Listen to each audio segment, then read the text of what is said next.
नेतृत्व करतो. अण्णा कित्येक वर्ष या भागाचं नेतृत्व करतात. तुम्हाला 1%ही त्या ठिकाणी वाटलं नाही की ज्यांना ज्यांना या प्रश्न या ठिकाणी भेडसावतात, समाजातील प्रत्येक घटक खरं तर आमच्याकडे येऊन प्रश्न विचारतो. आम्हाला कुणालाही तुम्ही त्या ठिकाणी मिटिंगला बोलवलं नाही, आम्हाला प्रश्न विचारला नाही. खरं तर 73 जिल्हा परिषद सदस्यापैकी 1-2-3 जिल्हा परिषद सदस्य सोडले तर मला वाटत नाही की असे प्रश्न सर्वांचे असतील. आमचे प्रश्न वेगळे आहेत, आमच्या अडीअडचणी वेगळे आहेत. आमचा 50% महसूल तुम्ही नेला. माझ्याकडे आकडेवारी तुम्ही 2 दिवसापूर्वी दिली. 213 कोटी रुपये तुम्ही आमच्यावरती खर्च केले, मला त्या ठिकाणी विचारायचं होतं. आणि दत्ताभाऊंनी परवाशी तुम्हाला त्यांच्या प्रस्तावनामध्ये सांगितलं सगळे मिळून 342 किलोमीटरचे रोड त्या ठिकाणी आहेत. तुम्ही ठरवलं ना सर, तुम्ही जो काही महसूल जमा करता अगदी 6 महिन्यामध्ये रोड पूर्ण होतील. देशाचे नेते आदरणीय गडकरी साहेब सांगतात की आम्ही रोजचे 100 किलोमीटरचे रोड बनवतो. माझ्याकडे काही काही ठिकाणचे वर्क ऑर्डर आहेत. 1-1 किलोमीटरचा रोड बनवायला तुम्ही एका वर्षभराचा कालावधी त्या ठिकाणी दिला. कुठेतरी आमच्यासारख्या लोकप्रतिनिधींना प्रश्न पडतो की तुम्हाला नक्की चाकण बदनाम करायचे का चाकणची सुधारणा करायची, हा प्रश्न आमच्या समोर पडतो. आणि या सर्व व्यथा मनामध्ये ठेवून आम्ही वारकरी संप्रदायातील सर्व माझी भजनी मंडळ असतील, माझ्या माता भगिनी असतील, इंडस्ट्रीमध्ये काम करणारा कामगार वर्ग असेल, माझ्याबरोबर काम करणारे माझे सर्व तरुण सहकारी असतील, ह्या सर्वांनी पोट तिडकीने खरं तर सर ज्यावेळेस माणूस एखादा उपोषण करतो त्याच्या व्यथा वेगळ्या असतात. आणि आज माझ्या मनामध्ये, माझ्या सर्व तरुण सहकाऱ्यांच्या मनामध्ये ज्या व्यथा आहेत, ज्यावेळेस 4 दिवस तुमच्या पोटाला त्या ठिकाणी वेढा पडेल, तुम्ही त्या ठिकाणी पोट तिडकीने उपोषण करतात, त्या दिवस खरं तर त्या माणसाच्या वेदना वेगळ्या असतात. तुम्हाला 4 दिवस आमच्या सर्वांच्या वेदना कळाल्या नाही. ह्यावरून कळतं ज्यावेळेस तुमच्या रोडवरती एखाद्या माता भगिनीचं कुंकू पुसलं जातं, तिच्या व्यथा काय वाईट असतील, ह्यात खरं तर तुम्ही त्या ठिकाणी एकदा जाणून पहा. त्यावेळेस तुम्हाला सर्व अडीअडचणी कळतील.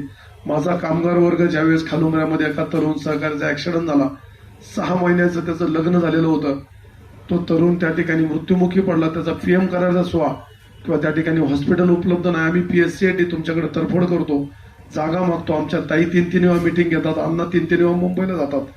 ह्या व्यथा ज्यावेळेस तुम्हाला कळतील त्यावेळेस तुम्हाला कळेल. जेबीएम मध्ये मागच्या आठवड्यामध्ये आम्ही जागा पाहण्यासाठी तुम्ही पाठवलं, पीएमआरडीची जागा म्हणून आम्ही त्या ठिकाणी व्हिजिट केली. आणि ज्यावेळेस ऍक्च्युली जागेवरती पोहोचलो तर आम्हाला कळालं 4 वर्षापूर्वी जागा एमआयडीची त्यांना विकून टाकली. ह्या व्यथा ज्यावेळेस तुमच्या सर्वांच्या समोर येतील, सर्व संस्था एका जागेवरती बसतील, त्यावेळेस अडचणी कळतील. खालुमऱ्याला अक्षरशः स्मशानभूमी सुद्धा तुम्ही ठेवली नाही.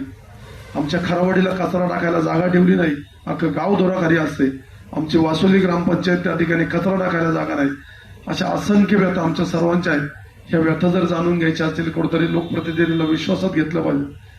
त्या ठिकाणी आमच्या सुनीताताई जिल्हा परिषद सदस्य, मी जिल्हा परिषद, आमचे पंचायत समिती सदस्य आहेत, आमचे अण्णा आहेत.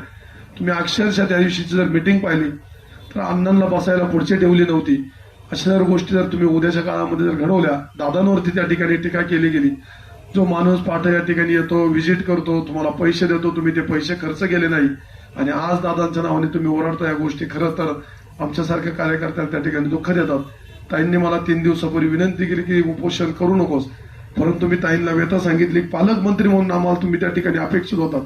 तुम्ही जर त्या खुर्चीला खुर्ची देऊन त्या ठिकाणी उपस्थित असतात तर आम्हाला त्या व्यथा वाटल्या नसत्या.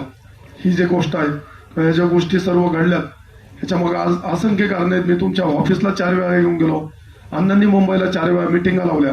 तुम्हाला त्या ठिकाणी त्या गोष्टी काही गरजेच्या वाटल्या नाही, म्हणून इतक्या सर्व गोष्टी आम्हाला आज अंगावरती घ्यायला लागल्या. खरं तर मी आज उपोषण अण्णांच्या आणि ताईंच्या माध्यमातून स्थगित करत आहे, परंतु हे उपोषण संपणार नाही. हे आमच्या ग्रामस्थांचे प्रश्न त्या ठिकाणी संपणार नाही. आज खरं तर आमचे सर्व तरुण सहकारी वारकरी संप्रदाय सर्वांनी मला पाठिंबा दिला. असंख्य ग्रामपंचायतनी पाठिंबा दिला, असंख्य कामगारांनी पाठिंबा दिला, असंख्य कंपन्या त्या ठिकाणी मला पाठिंबा देण्याच्या निमित्ताने या ठिकाणी आल्या, असंख्य शाळा आल्या. सर्वांच्या व्यथा तुम्ही या ठिकाणी फिरून घ्या.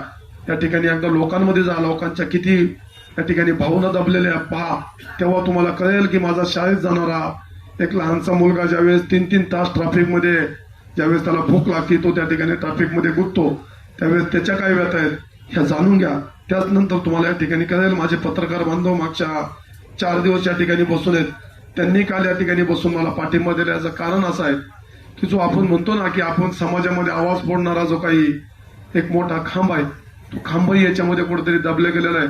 प्रत्येकाच्या परिवाराच्या व्यथा आहेत, प्रत्येकाच्या समाज घटकाच्या या ठिकाणी व्यथा आहेत. ह्या सर्व जाणून घ्या. मला एमआयडीसी या ठिकाणी बाहेर पाठवायचे नाही, परंतु तुम्ही एमआयडीसीला जोडणारे जेवढे मार्ग आहेत तेवढे मार्ग चांगले करा. एमआयडीसीने चांगल्या पद्धतीचे सुखसुविधा द्या. आम्ही सदैव तुमच्या बरोबर राहू. आणि खरं तर ताईंनी 2 दिवसापूर्वी जी काही रिक्वेस्ट केली, अण्णांनी मला या ठिकाणी रिक्वेस्ट केली, मी प्रत्येकाच्या शब्दाचा मान या ठिकाणी ठेवतो. जिल्हाध्यक्ष या ठिकाणी आलेत, आमचे जिल्हा परिषदचे सगळे सदस्य आले, आमच्या सभापती ताई आल्या, आमचे बडेकर दादा या ठिकाणी आले. सर्वांचा मान या ठिकाणी मी ठेवतो. परंतु हा संघर्ष इथं संपणार नाही. तुम्ही ज्या कमिटमेंट केल्या, तुम्ही 31 तारखेपर्यंत या ठिकाणी खड्डेमुक्त करणार आहात, परंतु आजही मला ह्या गोष्टींवरती विश्वास नाही. कारण की एक आमचा तरुण सहकारी काल तळेगावपासून चाकणपर्यंत खड्डे मोजून गेला. आजही 750 खड्डे रोडला त्या ठिकाणी घातक आहेत. चुकीच्या पद्धतीने मिटिंग घेऊन हे प्रश्न सुटणार नाहीत. तुम्ही 10 महिन्याची डेडलाईन दिली, या 10 महिन्यामध्ये प्रश्न सुटणार नाहीत. कुठेतरी सर्व डिपार्टमेंट एकत्र घेऊन हे सगळं संपवावं लागेल. ज्या दिवशी आदरणीय आमच्या ताई या ठिकाणी मिटिंग घेतील त्या ठिकाणी आम्ही सर्व व्यथा मांडू. तुम्ही आमचा किती रुपयाचा टॅक्स तुमच्याकडे ठेवलाय, ह्या पण व्यथा आम्ही तुमच्याकडे त्या ठिकाणी ठेवू. भाऊ, असे असंख्य प्रश्न एमआयडीसीचा हा खांब जो हलतोय ना, हा मागच्या 4 दिवसापासून मी पाहतोय. खूप व्यथा आहेत एमआयडीसीच्या, सर्व गोष्टी संपणार नाहीत. आणि एमआयडीसीने फक्त भूसंपादन केलं. भाऊंच्या तिथं 2 रोड 90 डिग्रीमध्ये टाकलेत. असंख्य तरुण उद्याच्या काळामध्ये त्या ठिकाणी दगावणार आहेत. असंख्य तरुण आतापर्यंत आम्ही 550 लोक मेले तरी आतापर्यंत प्रशासनाला जाग आला नाही. त्यामुळे माझ्यासारख्या कार्यकर्त्याला उपोषण करायला लागलं. निश्चित ह्या उपोषणाला आम्ही सर्वजण, माझे सर्व तरुण सहकारी आज स्थगिती देतोय. उपोषण थांबवणार नाही. उद्याच्या काळामध्ये मोठ्या प्रमाणाचं आंदोलन उभं करण्याचं काम आम्ही, जर तुम्ही प्रश्न सोडवले नाही तर निश्चित त्या ठिकाणी करू, असं या ठिकाणी माझ्यासारख्या कार्यकर्त्याला वाटतं. तुम्ही सर्वजण या ठिकाणी आलात, असंख्य घटकांनी मला पाठिंबा दिला. मी सर्वांचा मनापासून धन्यवाद व्यक्त करतो. या ठिकाणी थांबतो. धन्यवाद. रामकृष्ण.